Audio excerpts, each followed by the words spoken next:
What an exciting time to be alive. ACER has finally released their most up-to-date GAMSAT practice materials ever. And that's no exaggeration. So here's the story. Up until 2025, ACER was still releasing 5 ebooks. I'll say the names just in case you get access to this, or you already have access because you purchased it in the past, or you are on the secondhand market or whatever. So GAMSAT practice questions, GAMSAT sample questions, GAMSAT practice test 1, 2, 3. So these were ebooks with 440 multiple choice questions converted to 2 brand new ebooks for 2026, 2027 and beyond. And these are called GAMSAT Practice Test A, which is free upon registration, and GAMSAT Practice Test B. And these questions were taken in part from these booklets. Of course, ACER chose questions that most reflect your upcoming exam, and they added about 1/3 brand new questions that have not been seen in their materials in the past. Aside from ebooks, ACER also makes available online practice tests. They did have an online practice test 1 in 2025, and now they're making available 2 online practice tests. So this allows you to see the formatting that you would expect to have on the real exam, which is, of course, a computer-based test. Needless to say, it would be to your advantage to get access to all 4 of ACER's practice materials to optimally prepare for your upcoming test. Now we're going to go into some background for this first unit, questions 1 to 3. And I would like to underline a few little things from this book, Gold Standard Master Series GAMSAT for Biology.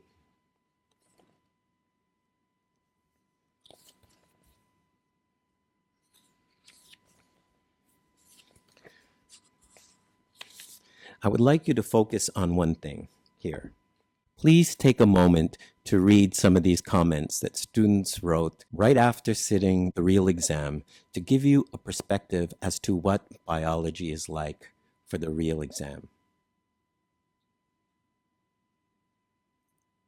I just want to underline for you the importance of mathematical relationships, graphs, tables, diagrams, equation manipulation. These things are essential for this exam. There is, of course, the issue of genetics and Punnett squares. Don't worry. We're going to get to that a little later because one of the units for this exam involves Punnett squares.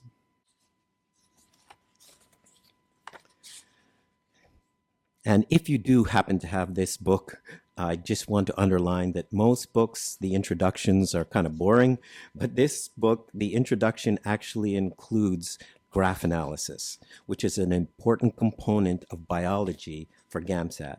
So there's all types of graphs for you to analyze and also flow charts. Yes, the exam has had flow charts with exactly this type of complexity in the past, and it's something to get accustomed to. Okay, so now let's look at something that's relevant to the unit that we're about to do. So this is from chapter 3. The idea here is very basic, very straightforward. You have a chemical, precursor, and you have the intermediates, and then you have your final product. This relates to the one gene, one enzyme theory, which is a reasonable guideline. One gene makes one specific type of enzyme, and that enzyme has a very specific action. It works on a specific biochemical to create a specific product. So if you imagine this like an assembly line, and we're going to make something like a working car at the end. So you have over here the body frame of the car. You put on the front wheels, you put on the back wheels, you put on the engine, and then you have a working car. We're going to be looking at a biochemical pathway and asking, well, what happens if you don't have the front wheels? What happens if you don't have the back wheels?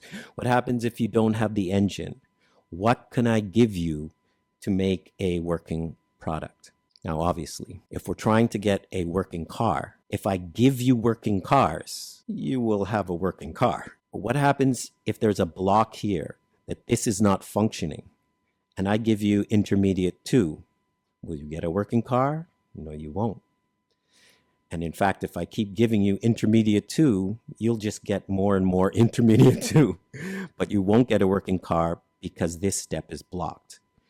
So the question is, which steps are blocked along the pathway? And what would the result be? What would accumulate and what would disappear? So let's have a look. Okay, so let's look at the first question. As a general strategy, which you will hear me repeat as we go through this booklet, it is more efficient in both the sciences and in the humanities to read questions first and let them direct you to what is important in the passage that's provided. That way you're hunting, you're more focused, and it increases concentration during the exam itself. Now, I have rewritten the steps in a simplified form.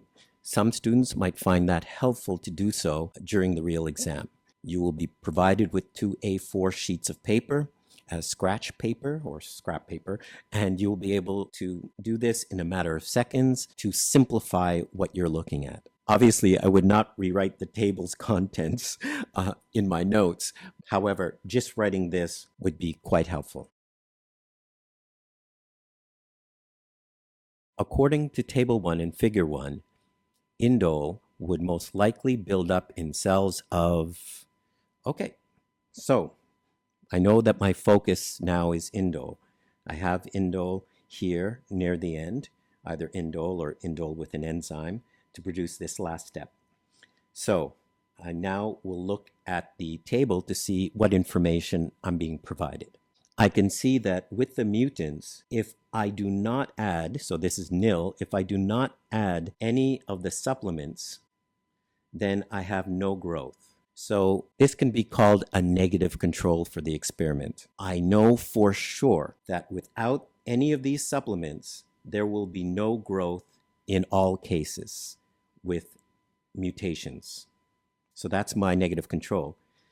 And then if I give tryptophan, so tryptophan, which is the final product, which will permit growth, I can see that no matter what the mutant is, you will get growth. It's like giving the final working car to the assembly line. Of course you get a working car because you gave the final working car. So now indole, and that's what we were looking at. So for question number 1, so for this mutant, you get growth. For this mutant, you get growth. Only for this mutant, you do not get growth. That means this mutant must block the step of indole being converted to what we need for growth.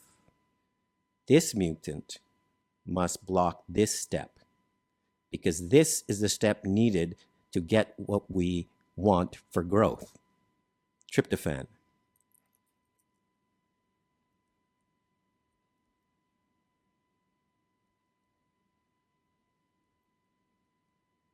We can now assert this is the mutation for this step. So now, looking back at the question, according to Table 1, Figure 1, indole will most likely build up in cells. You have all these things going on. But if you have a mutation here, then this starts to accumulate because it cannot be converted into tryptophan. So indole accumulates with this mutation. So the answer for question 1 is A, which is the try 1. Of course, they could have had try 6 or try 7, and those could have also been correct answers. But here, the correct answer is A. On the basis of the information provided, which one of the following is the most valid statement? Figure 1 could be correct or incorrect, and there's different reasons. So we need to assess the others. We've already assessed indole, tryptophan, and nothing. Let's assess anthranilic acid and IgP. So for anthranilic acid, if you give anthranilic acid, you only get growth if there is a tri-8 mutant. So tri-8 mutant gives growth for anthranilic acid and nothing else. So if I give anthranilic acid, I only get tryptophan if I have tri-8 mutant. That means tri-8 mutant must be before anthranilic acid.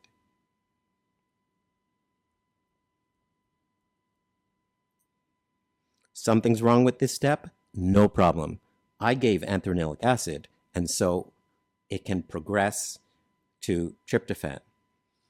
But if I have any mutants along the way, if I have a mutant at tri-3, a mutant here, as we know, that mutant is way down here, but it will block anthranilic acid. This will block it, and this will block it. Now, where are these two? We need to find out. We try IgP. If I give IgP, I'm going to get growth with tri-8 because it's before IgP needs to be converted to tryptophan. So, natural. We also get growth with tri-2,4. That also must be before. So this must be tri-2,4. That's why if we give this, no problem. With these mutations, it doesn't block this. But tri-167 will block IgP. And what else? Tri-3 will block IgP.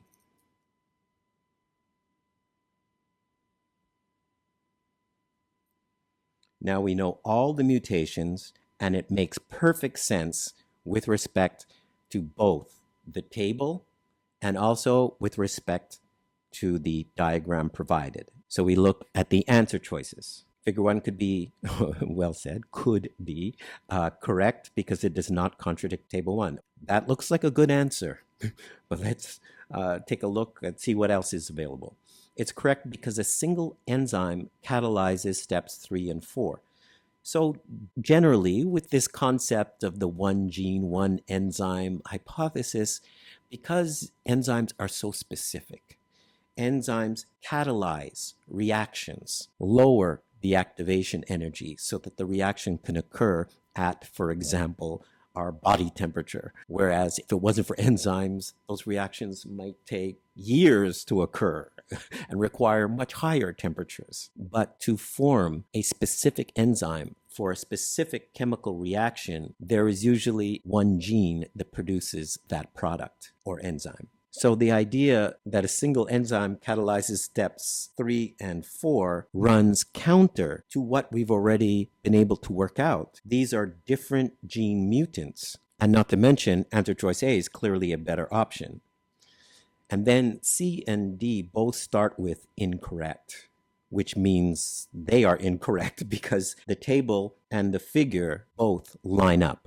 I do want to underline one little trick that ACER does here, which most university professors don't have time for when they're constructing multiple choice. Notice that in answer choice B and answer choice D, there are two opposing statements. Not just that one says correct and one says incorrect, but one says catalyzes steps 3 and 4, and the other one says does not catalyze steps 3 and 4. And so that's a trap for students who don't understand what's going on and then look at the answers and are trying to find a 50-50 proposition, which this is not. So of course, for question 2, the answer is A, and we move on. According to table 1 and figure 1, the defect in tri-3 could directly affect only step, well, we already worked it out. Tri-3 directly affects step 3, and so for question 3, C is the answer.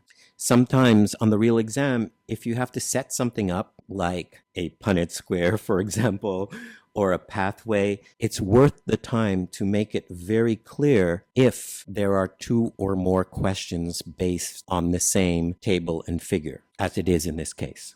You may wonder why there's a smiley face down here.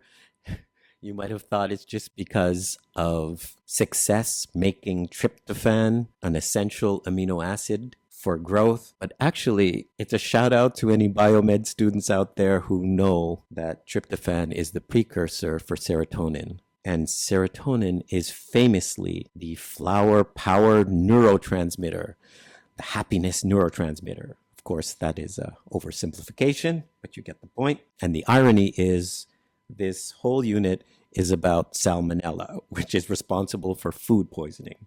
So I'll start with a little salmonella up here, and we end up with happiness. And if you're using the book, you can go to Bio 3.2. There are many gold standard multiple choice questions that deal with pathways, and I'm happy to report we were the first to have a full-length free GAMSAT practice exam with detailed work solutions, also free, and you will find pathway questions here as well. And again, I would suggest ACER's online tests as well as their ebooks, and you will see that their first online test has unique questions different from their ebooks. And the very first unit of their online practice test 1 uses the same conceptual reasoning of a pathway. So once you understand this one, you will be giggling your way through the first unit of ACER's online practice test. And by the way, the molecular structures that ACER shows in figure 1 have many mistakes. And although I have to say ACER's content is at a very high level, anyone can make mistakes. So I'm going to make a separate video going into all the structural errors in figure 1, just as a teaching tool for organic chemistry at the level of GAMSAT. And my last note, if you get a chance to like, subscribe, or leave any reviews to Gold Standard GAMSAT materials on Amazon, in a chat, in social media. You can even use our content, books or videos to show in social media as you are studying. Of course, we would appreciate that. It takes a lot of time and effort to put all this content together, but when we get a pat on the back, we find that very helpful. Thanks and good luck with your studies.